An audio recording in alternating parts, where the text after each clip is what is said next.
আসসালামু আলাইকুম। এই ভিডিওটা একটু ভালো করে দেখেন তো। মোবাইলটা কত দিবেন কোন?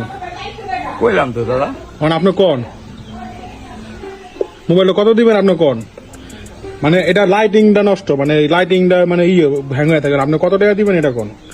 এমনি সিম করে কথা কইতে পারুম। মনে হয় কত কোন দেবো এখন, এটা আমি দেখি নাকি। আমার তো আর মোবাইল আছে এই লেগে, বুঝছেন?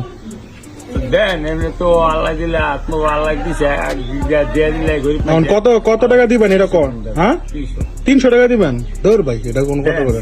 না না আপনি না তাহলে দেন। না তাহলে নিমু না।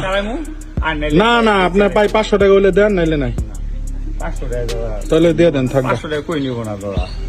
আচ্ছা দেখি দেন, দেওয়া যাক, থাকগা। হ্যাঁ না থাক। সে কি বুঝাতে চাইছে? তার একটা আইফোন আছে, তার দামি একটা ফোন আছে, সেটা বুঝাতে চাইছে। আরে ভাই, হয়তো সে বুঝে না যে এটা একটা ভালো ফোন বা ভালো ব্র্যান্ডের একটা ফোন, এটা একটা আইফোন। তার জন্য তার সাথে এবার মজা নেবেন, কারোর সাথে ইমোশনাল নিয়ে খেলেন না ভাই। হ্যাঁ, আপনি মজা করবেন, মজা করেন না কেন, মজা করবেন, কিন্তু কারো ইমোশনাল নিয়ে খেলবেন না ভাই। সে কি বলছে যে এটা দিয়ে কথা বলা যাবে, হয়তো সে বুঝে না যে এটা একটা ভালো ফোন, বা আপনি যে বলছেন যে 500 টাকায় বিক্রি করবেন, সে বুঝে না, তার জন্য বলছে যে না আমি 500 টাকায় কিনবো না।